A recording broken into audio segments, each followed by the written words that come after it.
ओपेंद्र जी का। अब साथियों देर न करते हुए हमारे सोनीपत की आन और बान और शान, सोनीपत की आवाज, आपके भाई राजीव वर्मा आपके बीच में आकर के अपने विचार रखेंगे। साथियों जोरदार तालियों से स्वागत कीजिए भाई राजीव वर्मा, जिंदाबाद।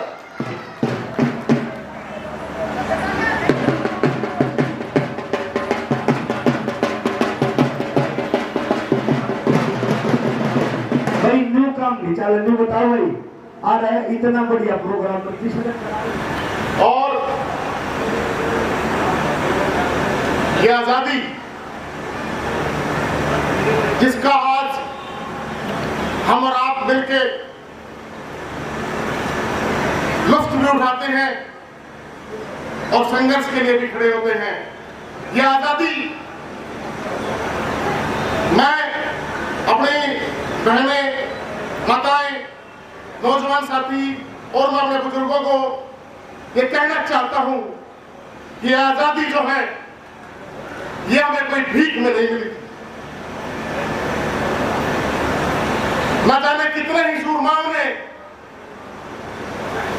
अपनी जानें दी थी, कितनी माओं ने अपने लाल दिए थे और कितनी बेवाओं ने अपने बच्चियों को हंस के कुर्बानी की चर्चा के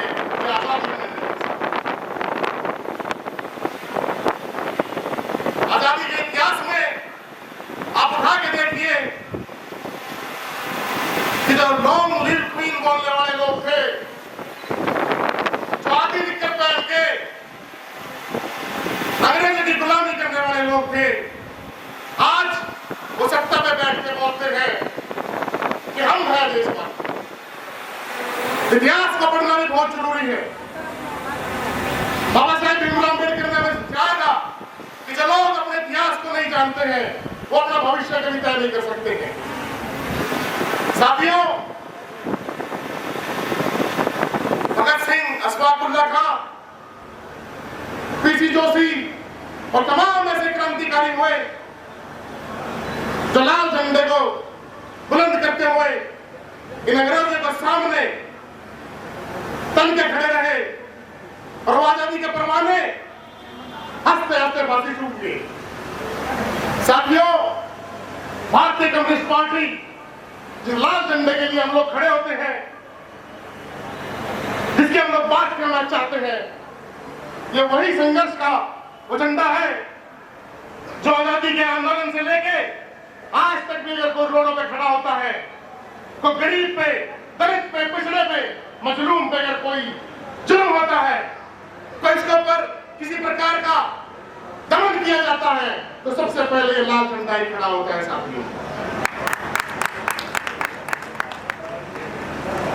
साथियों, आज जो हमारे हरियाणा के अंदर हम और आप मिलकर, मैं सभी राजनीतिक दल जो हमारे यहाँ पे मौजूद है, मैं उनका तहे दिल से स्वागत करता हूं, क्रांतिकारी सलाम करता हूं। साथियों, ये महागठबंधन जो दलित पिछड़ा शोषित मोर्चा जो बनाया गया है, ये बाबा साहेब भीमराव अम्बेडकर, भगत सिंह, ज्योतिबा फुले और अशफाकुल्लाह खां के विचारों पर चलने वाले तमाम सामाजिक संगठन और तमाम राजनीतिक पार्टियों को खुले मन से, खुले दिल से हम लोगों ने न्योता दिया कि हरियाणा के जो हालात बन चुके हैं, कि आज हरियाणा में किस तरह की व्यवस्था बन चुकी है, कि आज किसान परेशान तो मजदूर परेशान, महिलाओं को सरेआम असम्मान और कभी मुसलमान परेशान। साथियों, क्या इस तरह की आजादी के लिए उन नौजवानों ने शहीदियां दी थी? क्या इस तरह का भारत, क्या इस तरह का हरियाणा बनाने के लिए उन लोगों ने कुर्बानियां दी थी? असल में वैसे पहले के जितने भी वक्त आए, उन लोगों ध्यान आकर्षित करने की कोशिश की कि आजादी का आंदोलन तो अंग्रेजों के खिलाफ लड़ा गया था। वो हमें सिखा के गए कि हमें संघर्ष के रास्ते को अपनाना है, क्योंकि हमारी बुनियाद किसी चमत्कार पर डिपेंड नहीं है। हमारी बुनियाद इस बात पर डिपेंड है कि हम रोडों पर जाके कितना संघर्ष करते हैं। हमारी बुनियाद इस बात पर तय है कि हमारे लोग जब तक विधानसभा में और संसद में जाके हमारे लोगों के लिए कानून नहीं बनाएंगे, उनके लिए नीतियां नहीं बनाएंगे, जब तक हमारा संघर्ष जो है वो जारी रहेगा। और ये आजादी का संघर्ष जो अंग्रेजों के खिलाफ था, जो आज हुक्मरान बन के बैठ गए हैं, जो मैं साफ तौर पे कहना चाहता हूं कि वही लोग हैं जो हिटलर के वंशज हैं, ये वही लोग हैं जो उस समय आधी निकर पहन के फूट डाला और राज करो की नीति का खेल बना के इस देश को गुलाम रखना चाहते थे। इस तिरंगे झंडे को चलाने वाले लोग आज हम लोगों को भड़काने के नाम पे तमाम तरह के ड्रामे की कोशिश कर रहे हैं। साथियों, हमें इनके ब्राह्मणवादी जो एजेंडा है, जो मनुवादी का एजेंडा है, उस पर हमें सोचने और सोच के चलने की बहुत जरूरत है, क्योंकि ये वो पखंडी लोग हैं जो अलग अलग तरह के चोले पहन के हम लोगों को गुमराह करने के लिए तरह तरह के ड्रामे करते हैं। हरियाणा के अंदर मैं पूछना चाहता हूं मोदी जी से, और मैं पूछना चाहता हूं खट्टर साहब से भी, कि आपको 10 साल हरियाणा के अंदर राज दिया लोगों ने, क्या आपको उस समय बैकवर्ड के प्रति प्रेम आपका नहीं चलता? जो आज जो संघर्ष करने वाले हमारे राजकुमार सैनी थे, वो तो दिखाई नहीं दिए, और आज हमें लॉलीपॉप देके नायब सैनी जी को जो मुख्यमंत्री बना के हमारे बैकवर्डों की, एससीबीसीओ की और मुसलमानों की वोट लेना चाहते हैं। हम तुम्हारे एजेंडे को बिल्कुल साफ तौर पर समझ चुके हैं, और मैं अपने सभी भाइयों से कहना चाहूंगा कि हमें जानने की बहुत जरूरत है कि लोग हमें इस तरीके से ड्रामा करके पाखंडी से हमें जरूर समझना होगा कि ये लोग अलग अलग तरह के चोले पहन के आते हैं और अलग अलग तरह के ड्रामे क्रिएट करेंगे, लेकिन बदलेंगे कुछ नहीं। भैया और बहनों, 15-15 लाख खाते में आएंगे, आ गए। महिलाओं का सम्मान होगा, हो गया। सभी को शिक्षा मिलेगी, सभी को रोजगार मिलेगा, सबका साथ सबका विकास होगा, हो गया।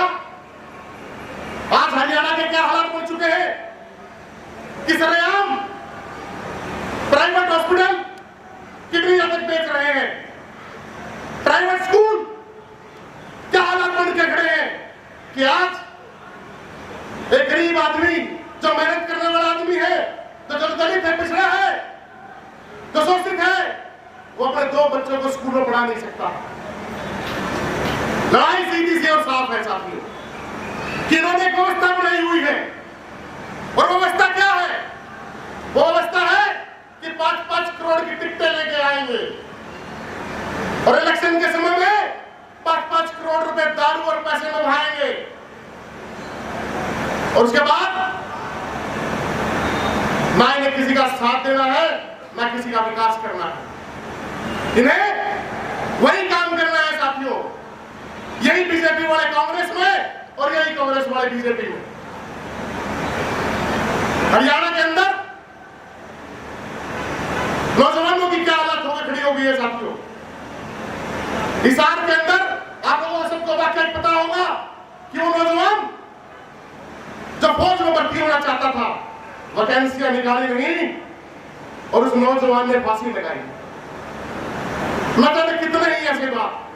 हमारी ही बहन बेटियां जो ओलंपिक में गोल्ड मेडल लेके आई, उन्हें रोडों पे खड़ा होना पड़ रहा है, और वो दुराचारी तमाम तरह के षड्यंत्र रच के ओलंपिक तक हमारी बहन बेटियों को परेशान कर रहे हैं। हमें जागना होगा साथियों। आज जो हम लोग स्वतंत्रता दिवस मना रहे हैं, वो हमारे शहीद जो हंसते हंसते फांसी का फंदा चूमे थे कि हम आपको वो रास्ता देने जा रहे हैं कि इस संघर्ष की जो रास्ते हैं इन्हें आप लोग भी जारी रखें। आजादी का दिवस मनाने का मतलब सही मायने में उन विचारधाराओं को जो आज हम गठबंधन की बात करना चाहते हैं, ये सिर्फ चुनावी गठबंधन नहीं है हमारा गठबंधन है कि जब तक ये व्यवस्था को हम आमूल परिवर्तन न कर देंगे, जब तक जितनी जिसकी हिस्सेदारी, जितनी जिसकी भागीदारी, उतनी उसकी हिस्सेदारी तय न कर देंगे। आज देखिए कि सारे के सारे पब्लिक सेक्टर जो बेचे जा रहे हैं, जब तक हमारे प्राइवेट सेक्टरों के अंदर भी हमारी हिस्सेदारी तय न होगी, ये आंदोलन, ये संघर्ष, ये जब तक जारी रहेगा।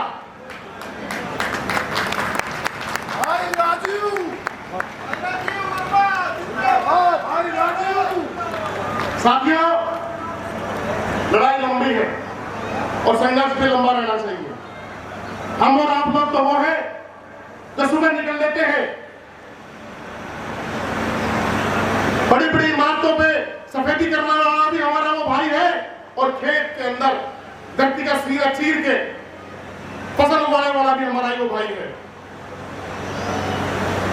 इन गटरों को साफ करने वाला भी हमारा ही भाई है, और एक दुकान के अंदर महीन कलाकारी करके एक आभूषण बनाने वाला भी हमारा ही भाई है।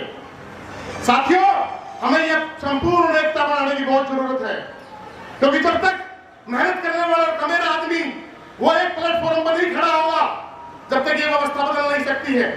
ये तमाम तरह से हम लोगों को बरकराने की कोशिश करेंगे, हमारे बीच में फूट डालने की कोशिश करेंगे। हम लोगों को समझ के, चाहे सोनीपत से राजीव वर्मा लड़ रहा हो, और चाहे राही से भाई राहुल लड़ रहा हो, चाहे इंद्री से हमारे शरी साहब लड़ रहे हो, और तमाम हमारे साथी इसी तरीके से जो लड़ रहे हैं, हमें चुनावी मोड़ पर भी एक दूसरे का साथ और हाथ पकड़ के चलना है, और संघर्ष के रास्ते भी हमें इसी तरीके से चलना है।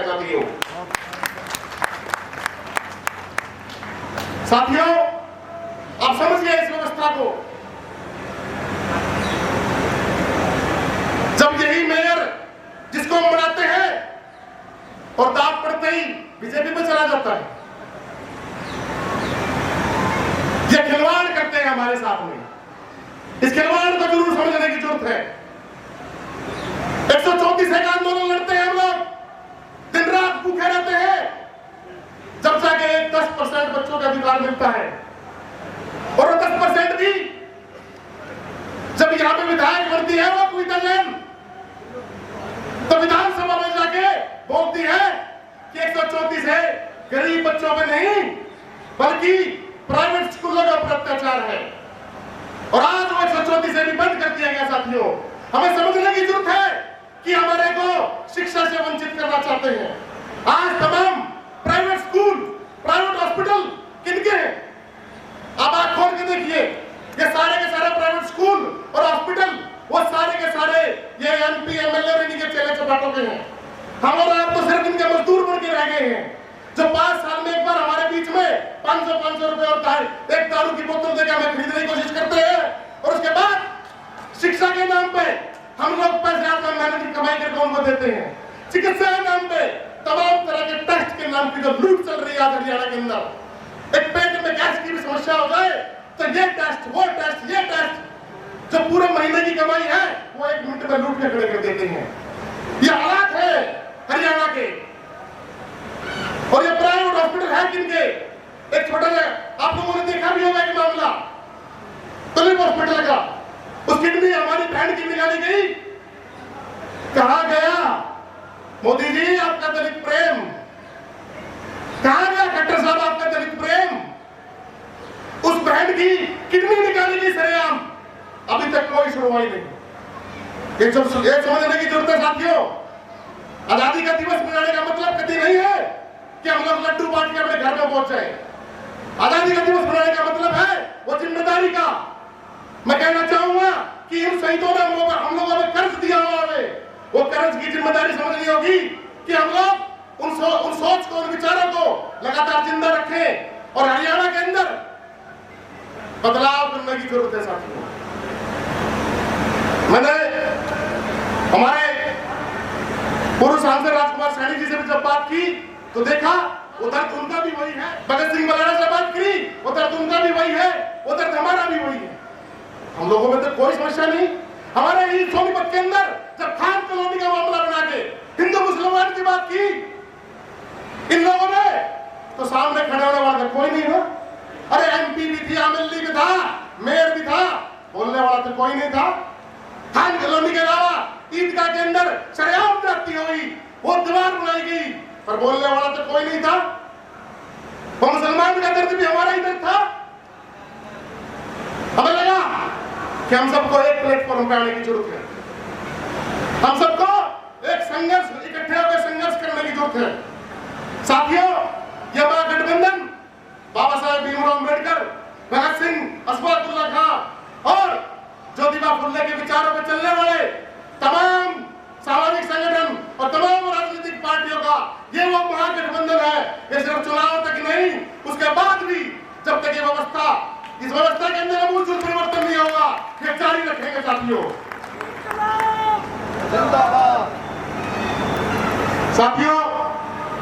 मैं जानता हूं कि 3 बज चुके हैं, समय भी बहुत है, हो गया है, लेकिन मैं ज्यादा नहीं कहूंगा। मैं अपने स्वर्णकार भाइयों से भी कहना चाहूंगा कि धर्मशाला के नाम पे हम लोगों के साथ में बीजेपी कांग्रेस सारे एमपी, सारे एमएलए के पास में जा लिए, एक धर्मशाला तक देने के लिए हम लोगों को तैयार नहीं, तो कौन सा डंडा पकड़ना चाहते हैं हम लोग? जब तक हम लोग यही नहीं समझेंगे कि हमारा रास्ता है संघर्ष का रास्ता। साथियों, बात करना चाहते हैं, आज के दिन तो बड़ी अच्छी लगती है कि राहुल गांधी भी बोल रहे हैं कि कहा सेंसस होना चाहिए। बड़ी अच्छी बात है कि राहुल गांधी जी को भी कहा सेंसस की याद तो आई, बड़ी खुशी की बात है ये।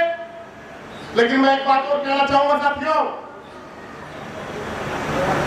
कि सिर्फ बात करने से बात नहीं बनती है, उसके लिए हमें रोडों में उतरने की बहुत जरूरत है।